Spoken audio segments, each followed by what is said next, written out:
whakawā. Nuk karaka. A tēnā koe te mana whakawā. Ka mea nui ki te mihi atu ki tō tātou matunu te raki koe te timataka me te whakautu o tau katoa. Nō reira ka mihia ki te kai homai o ka mea pai katoa. E nā manuhiri atu e raki ka mihi, nā te Hineuru ka mihi. Titikura Moka ka mihi. Mohakaua ka mihi. Rangihiro te tangata ka mihi. Nā te Hineuru e mihi nei, e tangi nei, a tēnā koutou, e mihi atu ki a koutou katoa. Mr. Speaker, I want to first acknowledge the representatives of Ngāti Hineuru who are here today. And through you, I want to acknowledge all of Ngāti Hineuru and the pain and loss that they have caused to you by the actions of the New Zealand government over many years. I also want to acknowledge the many years of hard work that successive generations of Ngāti Hineuru people have put into seeking redress for multiple breaches of the Treaty of Waitangi. The iwi have sought fulfilment, sir, of 6 po whenua, or milestones within this agreement, which reflect the nature and the scale of the losses that Ngāti Hineuru have sustained. These are, sir, tuatahi, restoration and protection of their cultural heritage and history for the future generations.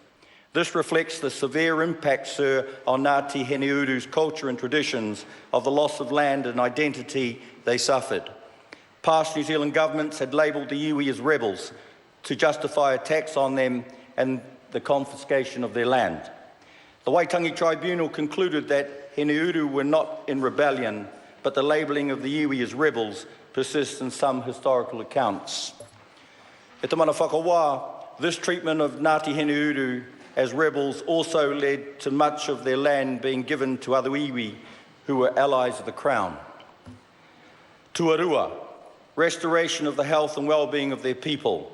Sir, unsurprisingly, the confiscation of such large amounts of land had a detrimental effect on Hineuru's living conditions and particularly housing.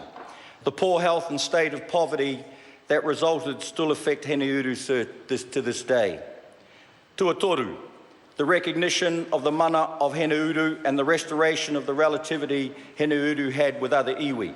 Sir, over the years, the Crown had systematically undermined the mana of Hineuru and failed to acknowledge it as an iwi in its own right.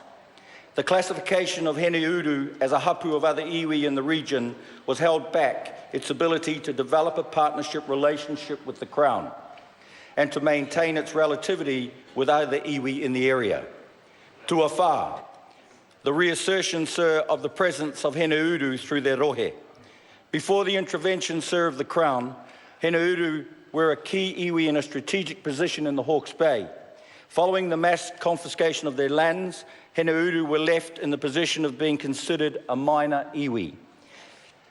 And to the point, sir, where they have often been left off lists of iwi in the region. This has included also, sir, not being listed as an iwi in census material. Tuarima, rebuilding, sir, an economy base for Hineuru, as well as the devastating effect on their culture, health and mana. Massive land confiscations have prevented Hineuru from building any sort of economic base. As with any treaty settlement, sir, this one will not try to compensate Ngāti Hineuru fully for the land and the subsequent economic opportunities that have been lost.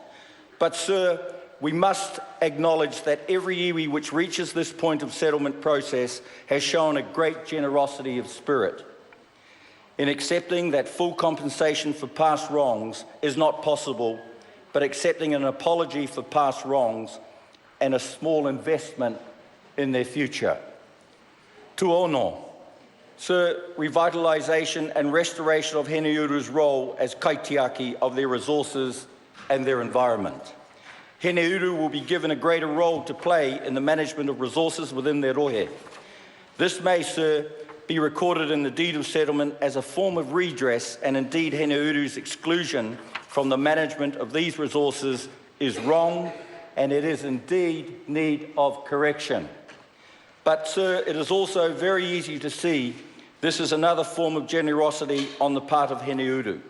Since the Crown took responsibility for the management of these natural resources, they have been degraded.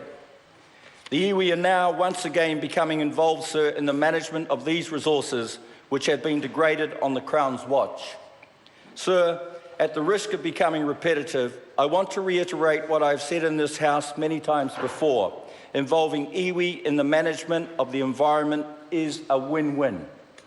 New Zealanders, sir, whether Māori or non-Māori, are people who value our natural environment and who derive all sorts of benefits from it, be it our enjoyment of our beautiful national parks, our mahinga kai, outdoor recreation, or the economic benefits of tourism. Māori have a unique perspective and a valuable contribution to make to the management of our natural environment, sir. We already know that the Hawke's Bay will benefit from this settlement through the increased economic development that will come out of financial redress. But they will also, sir, benefit from Hineuru's involvement in the economic management of their region. But they will also, sir, I want to reiterate again to the people of Hineuru, I say this, your many years of struggling to right the wrongs of the past are nearly over.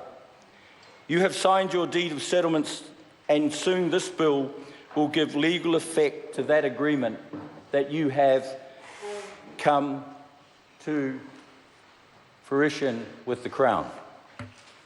When that day comes and this bill is passed, it will be up to you to turn this small settlement into a brighter future for your people. The struggles are behind you, but a different type of challenge lies ahead for you. I know that your rangatira will already be preparing for that challenge. As chair of the Māori Affairs Select Committee, I look forward to considering this bill and welcoming the people of Ngāti Hineuru and any others who come to our committee to make submissions on this bill. Mr. Speaker, finally, I want to acknowledge the members of the Māori Affairs Select Committee. Sir, we work in congeniality as a collective, and we work for our people. This, sir, is a true reflection of the work that still needs to be done. Sir, I have no hesitation but to commend this bill to the House. Kia ora.